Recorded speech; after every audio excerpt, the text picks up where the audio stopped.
வணக்கம். தூர்தர்ஷன் தமிழின் கல்லூரி காலங்கள் நிகழ்ச்சிக்கு உங்களை வரவேற்பதில் மிகுந்த மகிழ்ச்சி. ஒவ்வொரு வாரமும் கல்லூரி மாணவர்கள் தங்கள் வாழ்க்கையை எவ்வாறு கட்டமைத்து கொள்ள வேண்டும் என்று பல தலைப்புகளில் முனைவர் வே. இறை அன்பு அவர்கள் உரையாற்றி வருகிறார். இந்த நிகழ்ச்சியில் இந்த மோனோலாகாக மட்டுமே அமையாமல் டயலாகாக அமைய வேண்டும். அதாவது பெற்றோர்களுக்கும் மாணவர்களுக்கும் இருக்கும் சந்தேகங்களை தீர்க்கவும் அவர்களுக்கு எழும்பக்கூடிய கேள்விகளுக்கு விடையளிக்கும் விதமாகவும் இந்த நிகழ்ச்சி அமையவிருக்கிறது. ஆம், பல மின்னஞ்சல்கள், பல கேள்விகள். அந்த கேள்விகளுக்கெல்லாம் நமக்கு விடையளிக்க, விளக்கமளிக்க முனைவர் இறை அன்பு அவர்கள் இந்த நிகழ்ச்சியில் நம்முடன் இணைகிறார். வணக்கம் சார். வணக்கம். பல கேள்விகள், பல தகவல்கள் கேட்டு பெற்றோர்களும் மாணவர்களும் தங்கள் கல்லூரி வாழ்க்கையை கட்டமைத்துக் கொள்ள பல கேள்விகளை முன்வைத்து பல மின்னஞ்சல்களை அனுப்பியிருக்கிறார்கள். ஒவ்வொரு கேள்வியாக உங்களிடம் கேட்டு அதற்கு தெளிவு பெற்று அதற்கு மற்றவர்களும் பயனடைய வேண்டும் என்ற வகையில் நாம் இந்த நிகழ்ச்சியை தொடங்குகிறோம். ஐயா, எனது பெயர் மகேஸ்வரன். காஞ்சிபுரத்தில் வசித்து வருகிறேன். என் மகன் 12ஆம் வகுப்பு இறுதித் தேர்வை எழுதியுள்ளான். மேற்படிப்புக்கு செயற்கை நுண்ணறிவு படிக்க வேண்டும், அதில்தான் எதிர்காலம் இருக்கிறது என்று நான் கூறினாலும் அவன் விஷுவல் கம்யூனிகேஷனில் சேர வேண்டும் என்று அடம் பிடிக்கிறான். அவனுக்கு தாங்கள் அறிவுரை கூற முடியுமா? எப்போவுமே பேரண்ட்ஸ் ஒரு படிப்பை படிக்கணும் அப்படின்ட்டு மாணவர்கள் மீது திணிப்பது பெரிய அளவில் நன்மைகளை விளைவிக்கிறதில்லை. ஏன்னா போய் சேரும்போதே ஒரு காலத்தில் பெற்றோர் என்ன சொன்னாங்களோ அதுபடி கேட்டு அதையே படித்து அது என்ன ஆனாலும் பரவாயில்லன்னு நினச்ச தலைமுறை போயிடுச்சு. ஏன்னா அப்போ வளர்க்கப்பட்ட விதமே வேறு. ஆனால் இன்றைக்கி அப்படி கிடையாது. ஒரு காலத்தில் எப்படின்னா, ஒரு வீடுன்னு எடுத்துக்கிட்டிங்கன்னா அது பேரண்ட்ஸ் சென்ட்ரிக் ஹவுஸாக இருந்தது. இன்றைக்கி ஸ்டூடெண்ட் சென்ட்ரிக் ஹவுஸ் ஆயிடுச்சு, சில்ட்ரன் சென்ட்ரிக் ஹவுஸ் ஆயிடுச்சு. அதனால் என்ன, மாணவர்களாக இருக்கிற குழந்தைகளுக்கான தேவைகளுக்கு தான் அந்த வீடே ஒத்தாசை பண்ண வேண்டிய சூழல். ஒரு குழந்தை இருக்குனாக்கா அந்த குழந்தைக்கு தகுந்த மாதிரி தான் அந்த வீடு இயங்க வேண்டிய ஒரு சூழல் இருக்குது. சின்ன வயசுலேருந்து குழந்தைகள் என்னென்ன ஆசைப்பட்டாங்களோ அதையெல்லாம் நம்ம நிறைவேற்றிருக்கிறோம். அதனால் திடீர்னு சொல்லிவிட்டு இதுதான் நல்லது அப்படிங்கிறத ஒரு இம்போசிஷனாக தான் அந்த குழந்தைகள் நினைப்பாங்க. ரெண்டாவது செயற்கை நுண்ணறிவு நீங்கள் விரும்புகிறதுனால உங்கள் பையன் அதை படித்து அதில் பெரிய அளவில் வருவான் அப்படின்னு எதிர்பார்க்க முடியாது. ஏன்னு கேட்டால் அது உங்களுடைய விருப்பம், உங்களுடைய ஆசை, இன்னும் சொல்லப்போனால் உங்களுடைய கனவு. பல பெற்றோர் என்ன நினைக்கிறாங்கன்னா, தங்கள் காலத்தில் தங்களால் முடியாததை நிறைவேற்றிக் கொள்வதற்கு குழந்தைகள் அப்படின்னு நினைக்கிறாங்க. ஒன்று. சில பெற்றோர் என்ன நினைக்கிறாங்கன்னா, குழந்தைகளை ஒரு சொத்து மாதிரி நினைக்கிறாங்க. எதிர்காலத்தில் இது நம்ம சொத்துன்னு. இரண்டுமே தவறான அணுகுமுறை. ஒவ்வொரு குழந்தைக்குமே அதற்கான ஆற்றல் இருக்குது, அதற்கான தேவை இருக்கிறது, அதற்கான சிந்தனை இருக்கிறது.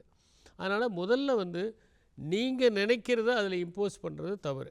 சரி, எதிர்காலத்தில் என்னென்ன கோர்ஸுக்கு வாய்ப்புகள் இருக்குது, என்னென்ன கோர்ஸுக்கு ஸ்கோப் இருக்குது அப்படிங்கிறத நம்ம குழந்தைங்களுக்கு சொல்கிறது மிகவும் அவசியம். அது எப்படி சொல்லலான்னா, யாராவது இதில் நல்ல நிபுணத்துவம் பெற்றவர்கள் இருக்கிறாங்க, நிறைய பேர் இதுக்காக கவுன்சிலிங்கும் கொடுக்குறாங்க.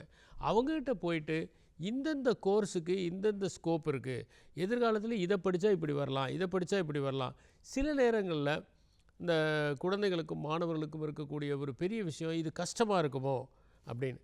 இன்னொன்று என்னென்னா, பல மாணவர்கள் ஒரு கோர்ஸை தேர்ந்தெடுக்கிறாங்கன்னா அந்த கோர்ஸில் இருக்கிற ஸ்கோப்பை பார்த்தெல்லாம் கிடையாது, அவங்களுக்கு அது என்ன ஸ்கோப்புன்னு தெரியாது. சில நேரங்களில் சிலது படிக்கணும்னு ஆசைப்படுவாங்க, ஆனால் அதுக்கு பெரிய அளவில் ஸ்கோப்பே இருக்காது. ஆனால் ஏன் சேர விரும்புகிறாங்கன்னா, அவங்களுடைய க்ளோஸ் ஃப்ரெண்ட்ஸு ஒரு 2 பேர் அதில் சேரணும்னு விரும்பியிருப்பாங்க. உடனே அவங்களோட கம்பெனியாக போய் அதே யூனிவர்சிட்டியில் சேரணும், அதே காலேஜில் சேரணும் அப்படின்னு கூட அவங்க ஆசைப்படுவாங்க. அதனால் முதல்ல என்னென்னா, எந்த கோர்ஸை படித்தா என்ன ஸ்கோப்பு. சில கோர்ஸு கஷ்டம்னு இவங்களே மன தயாரிப்பு பண்ணி வச்சுருப்பாங்க. அந்த கோர்ஸு கஷ்டம் இல்லை, அது ஈஸி தான், அதை படித்தா இந்த மாதிரி ஆப்பர்ச்சுனிட்டி இருக்குது அப்படிங்கிறத எடுத்து சொல்லக்கூடிய ஒருத்தர் மூலம் ஆலோசனை சொல்வது தான் நல்லதை விட பெற்றோரே இதில் இன்டர்வென்ஷன் ஆகிறது பெரிய அளவில் பயன் கொடுப்பதாக எனக்கு தெரியல. இன்னொன்று, பெற்றோரே தெரிஞ்சுக்கணும் விஷுவல் கம்யூனிகேஷனுக்கு என்ன ஸ்கோப். உங்கள் சன் படிக்கக்கூடிய ஒரு கோர்ஸுக்கு ஸ்கோப் இருக்கான்னு தெரிஞ்சிக்க வேண்டிய கடமை பெற்றோருக்கு. இப்போ என்ன சொல்கிறாங்கன்னா, ஒரு டாக்டர் ஒரு ஒப்பீனியன் சொன்னார்னா, you got the right to seek the second ஒப்பீனியனுங்கிறாங்க. அது மாதிரி நீங்கள் உங்களுக்கே விஷுவல் கம்யூனிகேஷனை பற்றி ஸ்கோப் என்னென்னா ஒரு 10 பேர் கேட்டிங்கன்னா தான் தெரியும் இன்றைக்கி என்ன ஸ்கோப். சில நேரங்களில் என்னன்னாக்க ஒரு கோர்ஸ் அந்த டைமில் பயங்கர ஸ்கோப் இருக்கும், ஒரு 4-5 வருஷம் கழித்து ஸ்கோப் இல்லாமல் போயிடும். ஆர்டிஃபிஷியல் இன்டெலிஜென்ஸுக்கு எதிர்காலத்தில் நிறைய ஸ்கோப் இருக்குங்கிறது உண்மை. ஆனால் அதை உங்கள் மகன் விரும்புகிற மாதிரி செஞ்சுட்டு அதில் இருக்கிற ஸ்கோப்பை தெரிஞ்சுட்டு அதுக்கப்புறம் போய் தானே விரும்பி ஆசையாக படிக்கிற மாதிரியான ஒரு சூழ்நிலை நீங்கள் உருவாக்கணும்னா அதற்கு நான் சொன்ன மாதிரி இதிலேயே இருக்கக்கூடிய நிபுணர்கள்ட்ட போய் உட்கார வச்சு ஒரு கவுன்சிலிங் எடுத்து என்னென்ன ஸ்கோப்பு எந்த மாதிரி, அது ஈஸி தான், எதிர்காலத்தில் அது பெரிய அளவில் வரும். ஏன்னா இந்த 21 questions for the 21st century அப்படிங்கிறதுல யுவல் நோவா ஹராரி தெளிவாக சொல்கிறாரு. இனிமேல் அக்ரிகல்ச்சர் இப்போ என்ன சொல்கிறாங்க டாக்டர்ஸ்லாம், இனிமேல் ரேடியாலஜிங்கிற கோர்ஸே அதுவே கொஞ்சம் அதனுடைய ஸ்கோப் குறையுங்கிறாங்க. ஏன்னு கேட்டால் நீங்கள் போய் ஒரு ஸ்கேன் எடுத்திங்கன்னா அந்த ஸ்கேன் ரிப்போர்ட்லேயே உங்களுக்கு என்னென்ன பிரச்சனைன்னு வந்துருங்கிறாங்க. அந்த மாதிரியான ஒரு சூழல் இருக்கும்போது நமக்கு அதனுடைய ஸ்கோப் என்ன அப்படிங்கிறது எடுத்து சொல்வது மிகவும் அவசியம். அதை ஒரு ஜனநாயக முறைப்படி அணுகுவதும், உங்கள் மகன் சேரும்போது நாளே விருப்பமாக போகணும். எங்கள் அப்பா அம்மா எங்களை கொண்டு போய் திணிச்சிட்டாங்க. ஏன்னா பல பசங்க என்ஜினியரிங்கில் சேர்றாங்க, ஆனால் அவங்களுக்கு விருப்பமே இல்லை. விருப்பம் இல்லாமல் சேர்ந்துட்டு என்ன பண்ணுறாங்கன்னா, விருப்பமாக படிக்கிற பசங்களும் படிக்க விடாமல் கிளாஸில் டிஸ்டர்பன்ஸ் பண்ணுறாங்க. அதனால் என்னென்னா இதற்கான ஒரு கண்டூசிவ் அட்மாஸ்பியரை ஏற்படுத்திட்டு அதுக்கப்புறம் படிக்க வைப்பது மிகவும் நல்லது. அப்படின்னா மாணவர்கள் மட்டும் இல்லாமல் பெற்றோர்களும் கூட ஒரு கவுன்சிலிங்கும் தங்களை தாங்களே மாணவர்களுடைய எதிர்காலத்திற்கு தயார்படுத்தி கொள்வதும் ஒரு முக்கியமான அம்சமாக கேட்டிங்கன்னா, இப்போ நீங்கள் உங்கள் சன் என்ன படிக்கிறாரு, அதுக்கு என்ன ஸ்கோப் அப்படிங்கிறது தெரிஞ்சுக்கிறது பெற்றோருடைய கடமை. ரெண்டாவது அந்த கோர்ஸு சரியில்லை அப்படின்னு தோணுச்சுன்னா, அல்லது அதுக்கு ஸ்கோப் இல்லை அப்படின்னு தோணுச்சுன்னா, நாம் அதை தகுந்த விதத்தில் மகனுக்கோ மகளுக்கோ எடுத்து சொல்வதோ அவருடைய கடமை. ஆனால் அது தெரியாமலே பல நேரங்கள் என்னென்னா, யாரோ ஒருத்தர் சொன்னதை வச்சு தான் அந்த ஸ்டூடெண்ட்ஸும் தேர்ந்தெடுக்கிறாங்க, பெற்றோரும் அதை இம்போஸ் பண்ணுறாங்க. அவங்க ஆஃபீஸில் ஒரு 4 பேர் இது நல்லதுன்னு சொல்லிட்டா அந்த மனப்பான்மையோடு வராங்க. அதே மாதிரி இந்த ஸ்டூடெண்ட்ஸ் என்ன பண்ணுறாங்கன்னா, அவங்களுடைய பியர் இன்ஃப்ளூயன்ஸ் பெரிய அளவில் ஒரு ரோலை ப்ளே பண்ணுது. ரெண்டுமே இல்லாமல் நடுநிலைமையோட இந்தந்த ஸ்கோப் இருக்குது. இன்னொன்று பார்க்குறோம் நம்ம என்னென்னா, அந்த ஸ்டூடெண்ட்டுக்கு அந்த கோர்ஸை படிக்கிற அளவுக்கு ஆர்வமோ அல்லது அந்த அளவுக்கு ஒரு படிக்கக்கூடிய திறனோ இல்லாமல் இருக்கிறதையும் பார்க்குறோம். இப்போ கம்மியான மார்க்கு, அதில் பெரிய அளவில் இன்ட்ரெஸ்ட் இல்லை, அதை கொண்டு போய் சேர்த்துறாங்க. அந்த மாதிரி சேர்த்தும் போது என்ன ஆகுதுன்னா, படிக்க முடியாமல் ட்ராப் அவுட் ஆகக்கூடிய ஒரு சூழ்நிலை பார்க்குறோம். கிளாஸ்க்கே போகிறது இல்லைன்னா முதல் கிளாஸ்லேயே அவங்க என்ன பேசுகிறாங்கங்கிறது க்ரீக் அண்ட் லாட்டின் மாதிரி இருக்குது இந்த ஸ்டூடெண்ட்டுக்கு. So is not going and attending the class at all. அது மாதிரி இல்லாமல் அவர்களுக்கு விருப்பமானதும் அவர்களுக்கு ஏற்றதையும் தேர்ந்தெடுப்பதுக்கு கூட ஒரு கவுன்சிலிங் தேவை. உதாரணத்துக்கு, தம்பி பாரு, நீ மேக்ஸில் இவ்வளோ தான் வாங்கியிருக்க, அதனால் இந்த கோர்ஸ் உனக்கு சரிப்படாது, இந்த கோர்ஸில் வந்தீங்கன்னா நல்லாயிருக்கும். சில ஸ்டூடெண்ட்ஸ் பார்த்திங்கன்னா இங்கிலீஷில் பிரமாதமாக மார்க் வாங்கியிருப்பாங்க. அவங்கள கொண்டு போய் சயின்ஸ் குரூப்பில் போட்டிங்கன்னா அவங்களால சைன் பண்ண முடியாமல் போயிடும். அதில் எதுக்கு ஸ்கோப் இருக்குது, எது அவங்களுக்கு ஏற்றது, எந்த டைமென்ஷனில் போனால் அவங்க ஜொலிக்க முடியும் அப்படிங்கிற எல்லாத்தையும் ஆராய்ந்து பார்த்து தான் நம்ம ஒரு பரிந்துரை பண்ணோம். கிட்டத்தட்ட பார்த்திங்கன்னா அது ஒரு ப்ரிஸ்கிரிப்ஷன் மாதிரி சொல்கிறது ரொம்ப ரொம்ப முக்கியம். எப்படி ஒரு கவுன்சிலிங் சில சந்தேகங்களுக்கு தீர்வு தருகிறதோ அப்படிதான் இந்த நிகழ்ச்சியில் உங்களுடைய கருத்துக்களும் எல்லோருக்குமான ஒரு சந்தேகத்தை நிவர்த்தி செய்வது. ஏன்னா நான் நிறைய பார்க்குறேன். ஏன்னா பசங்க போய் சேர்றாங்க ஃபஸ்ட் இயர். ஒரு உதாரணத்துக்கு எனக்கு தெரிஞ்ச ஒரு பொண்ணு அவங்க பெற்றோர் ஆசைப்பட்டு கொண்டு போய் மெடிக்கலில் சேர்த்துனாங்க. அந்த பொண்ணுக்கு மெடிக்கல் பிடிக்கவே இல்லை, சுத்தமாக பிடிக்கல. அதுக்கு ஒரு வருஷம் கூட அதனால் தாக்கு பிடிக்க முடியல. அவங்க பெற்றோர் எல்லா ஃபீஸையும் கட்டிட்டு அதுக்கு வெளியே எடுத்துகிட்டு வந்தாங்க. அதுக்கப்புறம் சைக்காலஜி படிச்சுட்டு சைக்காலஜியில் ஷி வாஸ் ஷைனிங் வெல். அதுக்கப்புறம் எம்எஸ்சி சைக்காலஜி பண்ணிவிட்டு now she is working in a private hospital. ரொம்ப நல்ல பொசிஷனில் கவுன்சிலராக ஒர்க் பண்ணிகிட்ருக்கிறாங்க. அதில் விருப்பமும் முக்கியம், அதே நேரத்தில் நம்மளுக்கு ஆர்வமும் இருக்கணும். ஆர்வத்தை தாண்டி இன்னொன்று என்னென்னா, நாம் அதை ஷைன் பண்ணக்கூடிய கெப்பாசிட்டியும் இருக்கணும், கேலிபரும் இருக்கணும். இது எல்லாமே இருக்கும்போது தான் வெற்றி பெற முடியும். ஒரு சுவாரஸ்யமான கேள்வி. ஐயா, உங்கள் கல்லூரி காலங்கள் நிகழ்ச்சியை பார்த்த பின் எனது 15 வயது மகள் படிக்க ஆரம்பித்துள்ளாள். ஆனால் அவள் கதை புத்தகங்களை மட்டுமே படிக்கிறாள். அறிவு வளர்ச்சிக்கான புத்தகங்கள் சுவாரஸ்யமாக இல்லை என்று மறுக்கிறாள். அவளை எப்படி திருத்துவது? கோவையிலிருந்து சுப்பிரமணியன். முதல்ல படிக்கிறதே பெரிய விஷயம். இப்போ நிறைய பேர் கதையே படிக்கிறது இல்லை. வார இதழ்களெல்லாம் நாங்கள் என்ன பண்ணுவோம்னா, பெற்றோர் எப்போ கீழே வைப்பாங்க நாம் எடுத்து படிப்போம் அப்படிங்கிற ஒரு ஆசையோடு இருப்போம். முதல்ல அதில் இருக்கக்கூடிய துணுக்குகளை படிப்போம். அதுக்கப்புறம் அதில் இருக்கக்கூடிய ஒரு பக்க கதைகளை படிப்போம். அதுக்கப்புறம் கொஞ்சம் கொஞ்சமாக சிறுகதைகள் படிப்போம். மற்ற தகவல்கள்லாம் படிப்போம். படிக்கிறதுங்கிறது முதல்ல நல்ல விஷயம். அது கதையிலிருந்து ஆரம்பிக்கும் போது அதில் நிறைய அட்வான்டேஜ் இருக்குது. என்னென்னா, இப்போ ஒரு இளவரசன்னா நம்ம என்ன பண்ணுவோம்னா, ஒரு இளவரசனை நம்ம கற்பனை பண்ணுவோம். அந்த இளவரசன் வலிமையானவன்னா ஒரு வலிமையான இளவரசனை நம்ம கற்பனை பண்ணுவோம்.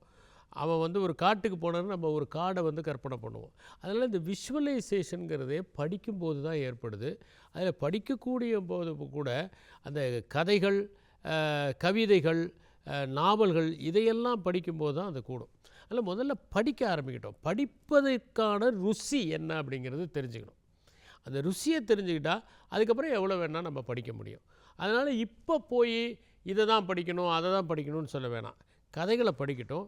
நாம் செய்ய வேண்டியதில் நல்ல கதைகளை இன்ட்ரடியூஸ் பண்ணலாம். உதாரணத்துக்கு இப்போ நம்ம தமிழ்லேயே மிகச்சிறந்தது, அதுவும் பர்டிகுலராக 15 வயசு அப்படின்னு சொல்லும்போது அந்த வயதில் 13 வயதில் எந்த மாதிரி கதைகளை படிக்கணும், 13 வயதில் எந்த மாதிரியான உருவக கதைகளை படிக்கணும். நிறைய உருவக கதைகள் இப்போ நாங்களாம் சின்ன வயசில் இருக்கும்போது இந்த ஈசாப்பு கதைகள்லாம் விரும்பி படிப்போம். பஞ்சதந்திர கதைகளை விரும்பி படிப்போம். அம்புலி மாமாவை விரும்பி படிப்போம். இன்னும் கூட அந்த அம்புலி மாமாவில் படித்த சில கதைகள்லாம் என்னுடைய மனத்தில் பசுமரத்தாணி மாதிரி இருக்குது. ஒரு உதாரணத்துக்கு சொல்லப்போனால், ஒரு பெரிய மாளிகை ஒன்று இருக்கும். ஒருத்தனுக்கு சாப்பாடு இருக்காது, ஒன்றும் இருக்காது. ஏதாவது உதவி கேட்டு சாப்பிட்லான்னு சொல்லிட்டு போய் அந்த கதவை தட்டுவான். ஒருத்தர் திறப்பார். அவர் நல்ல பணக்காரர், அவர் தான் அந்த வீட்டினுடைய ஓனர். அப்போ கேட்பான், எனக்கு ஏதாவது கொஞ்சம் உதவி கொடுங்க, எனக்கு பசிக்குது, ஒன்றுமே இல்லை அப்படின்னு. அவர் என்ன பண்ணுவார்னா, அந்த வீட்டில் ஒவ்வொரு அறையாக கூட்டிகிட்டு போய் காமிப்பார். இது பாருங்கள், இது படுக்க அறை, இது வரவேற்பு அறை, இது புத்தக அறை எல்லாம் காமிச்சிட்டு வெளியே கூட்டிகிட்டு வந்துட்டு, இவ்வளோ பெரிய மாளிகையை நான் உழைச்சி தான் சம்பாதிச்சு தான் கட்டினேனே ஒழிய யாருக்கிட்டேயும் போய் யாசகம் கேட்டு கட்டல, அதனால் போய் உழை அப்படின்னு சொல்லிடுவார் அப்படின்னு சொல்லி ஒரு கதை. இந்த கதை எனக்கு இன்னும் ஞாபகத்தில் இருக்கிறது காரணம் என்னென்னா, அவர் உதவி பண்ணினார்னா அது சாதாரணமான ஒரு விஷயம். ஆனால் அதில் ஒரு அறிவுரை புதைந்து இருக்குது. அந்த மாதிரி ஒரு அறிவுரையோடு இருக்கக்கூடிய கதைகளை படிக்கட்டும். அந்த கதைகள்லையே உழைச்சா எப்படி முன்னேறலாம், படித்தா எப்படி முன்னேறலாம், அந்த மாதிரி கதைகளை நீங்கள் தேர்ந்தெடுத்து கொடுங்க. எப்படி வந்து ஒரு மனுஷன் போராடி வறுமையிலிருந்து மீண்டான் அப்படிங்கிற மாதிரி கதைகளை எடுத்து கொடுங்க. அதில் கதைகளை படிப்பது நல்லது. பொது அறிவு புத்தகங்களை படித்து கொள்ளலாம். இப்போ நான்லாம் வந்து காலேஜ் போய் முடிக்கிற வரைக்கும் கூட பெரிய அளவில் ஜென்ரல் நாலேஜ் புக்கெல்லாம் படித்ததில்லை. எப்போ இந்த காம்படிட்டிவ் எக்ஸாம் எழுதணும்னு நினச்சனோ அப்போ தான் நான் படிக்க ஆரம்பித்தேன். ஆனால் அது வரைக்கும் ஏகப்பட்ட கதைகள், ஏகப்பட்ட கவிதைகள். அப்போ நான் பொது அறிவு நூல்களை படிக்கும்போது எனக்கு இந்த கதைகளை படித்ததும், இந்த கவிதைகளை படித்ததும், கட்டுரைகளை படித்ததும் மிகப்பெரிய உதவியாக இருந்தது. அது என்னுடைய சிந்தனையை வடிவமைத்தது. அதனால் உங்கள் குழந்தை ஃபஸ்ட்டு படிக்க ஆரம்பிச்சிருக்குங்கிறதுக்கு என்கரேஜ் பண்ணுங்கள். நல்ல கதை புத்தகங்கள் வாங்கி கொடுங்கள். செவ்வியல் கதை புத்தகங்கள் கூட இப்போ இருக்குது. ஒரு உதாரணத்துக்கு இப்போ வந்து ஷேக்ஸ்பியருடைய நாடகங்கள்லாம் கூட அப்ரிஜ்டு வெர்ஷன் இருக்குது, தமிழில் வந்திருக்குது. அதையெல்லாம் வாங்கி கொடுங்க. அதெல்லாம் படிப்பதற்கு நீங்கள் என்கரேஜ் பண்ணுங்கள். தமிழில் மிகச்சிறந்த கதை நூல்கள் இருக்குது, அதையெல்லாம் வாங்கி கொடுத்து படிக்க வைங்க. பிழையில்லாமல் எழுதவும் பேசவும் கற்றுக்கொள்வதற்கு கதைகள் தான் உதவியாக இருக்கும். அதுக்கப்புறமேல் கட்டுரைகள், அதுக்கப்புறமேல் கொஞ்ச நாள் கழித்து பொது அறிவு நூல்கள், அதை அவர்களே தேடுவார்கள். நாம் வந்து செய்ய வேண்டியதெல்லாம் என்னன்னாக்கா, ஒரு தேடலை ஏற்படுத்துவது தான். அந்த தேடலை இந்த கல்லூரி காலங்கள் நிகழ்ச்சி ஏற்படுத்தியிருக்கிறது. உங்கள் குழந்தை படிக்க ஆரம்பித்திருக்கிறது. நீங்கள் அதை சரியான திக்கில் தேடுவதற்கு உதவியாக இருங்கள். அவ்வளோதான். வேறு எந்த இதையும் நீங்கள் பண்ண வேண்டியதில்லை. தானாக அது பொது அறிவு நூல்களையும் படிக்கிற காலம் விரைவில் வரும். மிகச்சரியாக சொன்னீர்கள். ஏன்னா இந்த கல்லூரி காலங்கள் நிகழ்ச்சியின் மூலமாக படிக்க ஆரம்பித்திருக்கிறார் என்பது ஒரு மிகப்பெரிய விஷயம். ஏன்னா எல்லாருமே இப்பொழுது வந்து ஒரு மொபைல் ஃபோனில் படிக்கிறத வந்து கம்ஃபர்ட் அப்படின்னு நினைக்கும் பொழுது, புத்தகங்கள், முக்கியமாக கதை புத்தகங்கள் எந்த அளவுக்கு அறிவை விரிவுபடுத்தும், எந்த அளவுக்கு பல முன்னணி எழுத்தாளர்களையும் அவர்களுக்கு புதிய இலக்கியங்களையும் அறிமுகப்படுத்தும் அப்படிங்கிறத ரொம்ப அழகாக சொல்லியிருக்கீங்க. நம்ம அடுத்த கேள்வியை பார்த்துடலாம். Sir, in your 9th episode, you compared PUC and plus 2 as equal. PUC students go to a college whereas the plus 2 student studies only in school. In that case, how we can equate a school student with a college student? Kumar from Chennai. நான் சொன்னது என்னென்னா, ஒரு காலத்தில் பியூசின்னு ஒன்று இருந்தது. அந்த PUC வந்து 1979 வரைக்கும் அந்த சிஸ்டத்தை எஸ்எஸ்எல்சி இருந்தது. எஸ்எஸ்எல்சினா 11th படிப்பாங்க. 11th படிச்சுட்டு 11th வந்து ஒரு எலெக்டிவ்ஸ் இருக்கும்.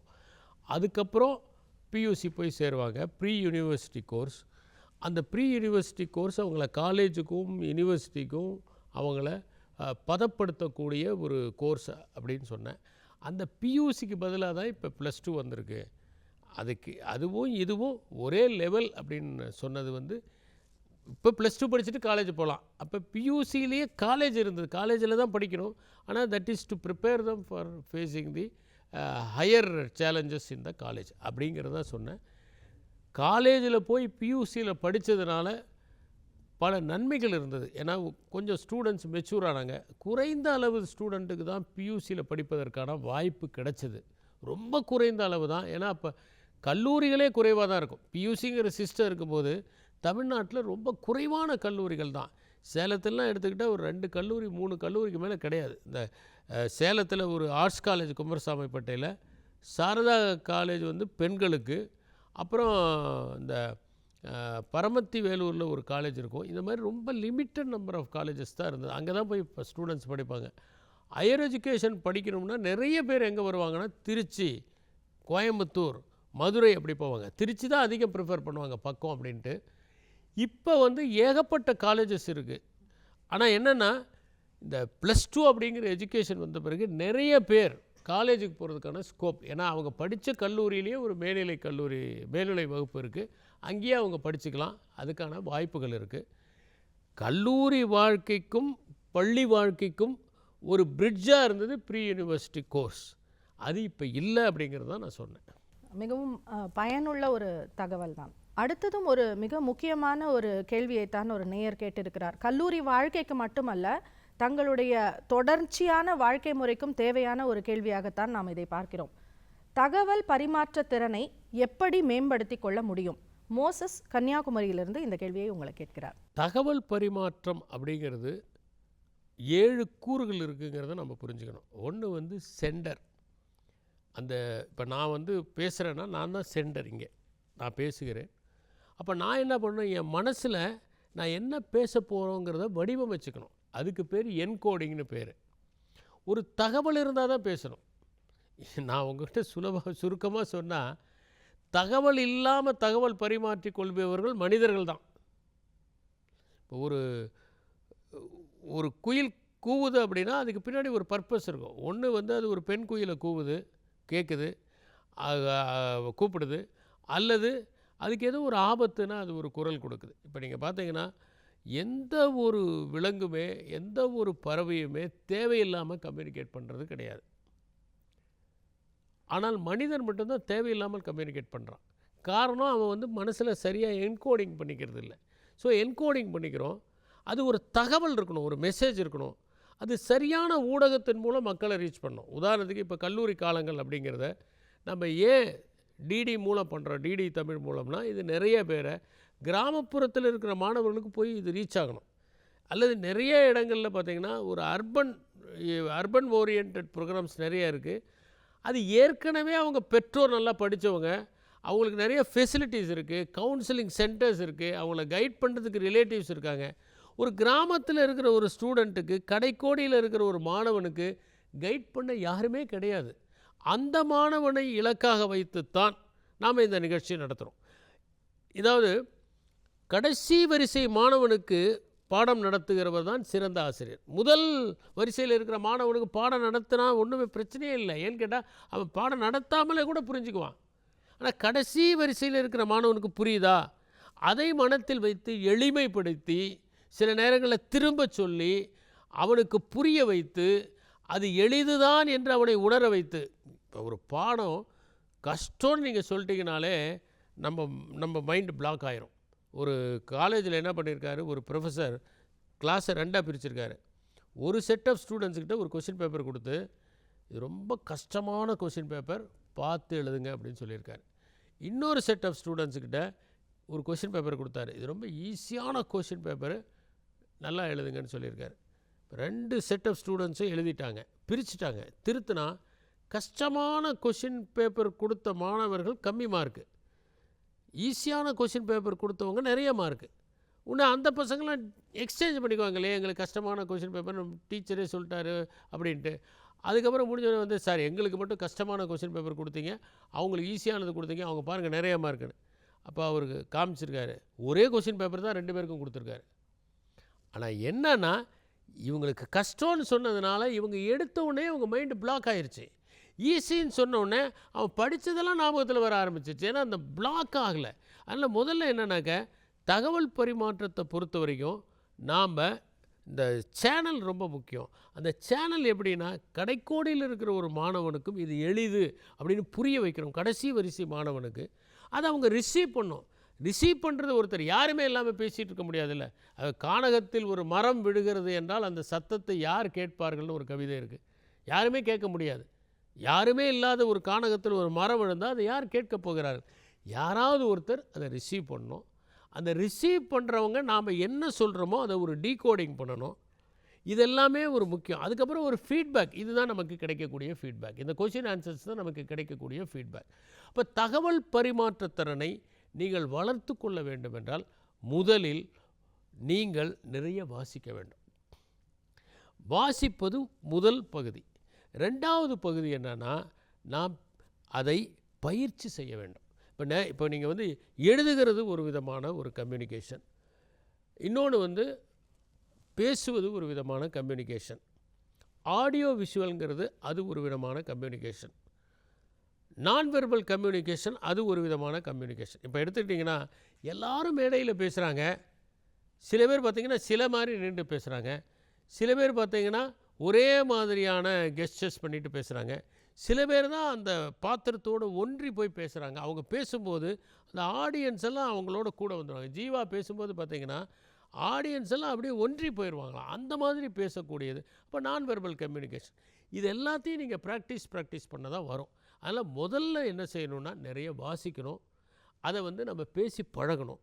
தகவல் பரிமாற்றம் சாதாரண பரிமாற்றத்தையே நம்ம நியூவன்சஸ் கற்றுக்கணும். நிறைய பேர் ஃபோன் பண்ணுவாங்க.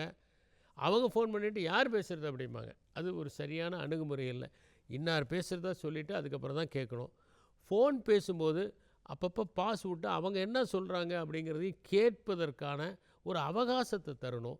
இதெல்லாம் வந்து நம்ம கற்றுக்க வேண்டியதாக இருக்குது. அதனால் கம்யூனிகேஷன் அப்படிங்கிறது formal, informal communication. Formal communication எப்படி, ஒரு செமினாரில் எப்படி ப்ரெசென்ட் பண்ணணும், ஒரு குரூப் டிஸ்கஷனில் எப்படி ப்ரெசென்ட் பண்ணணும், ஒரு ஒர்க் ஷாப்பில் எப்படி ப்ரெசென்ட் பண்ணணும், ஒரு பேனல் டிஸ்கஷனில் எப்படி ப்ரெசென்ட் பண்ணணும், இதெல்லாம் வந்து ரொம்ப ரொம்ப முக்கியம் அகாடமிக்ஸில். அதே ஒரு பப்ளிக் ஸ்பீக்கிங் அப்படின்னு வரும்போது மேடையில் எப்படி பேசணும் அப்படிங்கிறது அது ஒரு தனிவிதமான ஒரு இலக்கணம். பர்சனல் கான்வர்சேஷன் கூட ரொம்ப ரொம்ப முக்கியம். சில பேர் மேடையில் நல்லா பேசுவாங்க, ஆனால் 1 to 1 பேசும்போது பார்த்திங்கன்னா உங்களை பேசவே விட மாட்டாங்க. அதனால் நீங்கள் என்னென்னா, இது எல்லாத்தையுமே நிறைய பார்த்தும் கற்றும் பயிற்சி செய்தும் மேம்படுவதற்கான வாய்ப்புகள் இருக்கின்றன. முதல்ல செய்ய வேண்டியதுன்னா மொழியை கைக்கொள்வது. ஏனென்றால் மொழியை நாம் ஒரு கைவாளாகவும் பயன்படுத்தலாம். மொழியை நாம் பல்வேறு வகைகளில் பயன்படுத்துவதற்கான வாய்ப்புகள் இருக்கின்றன.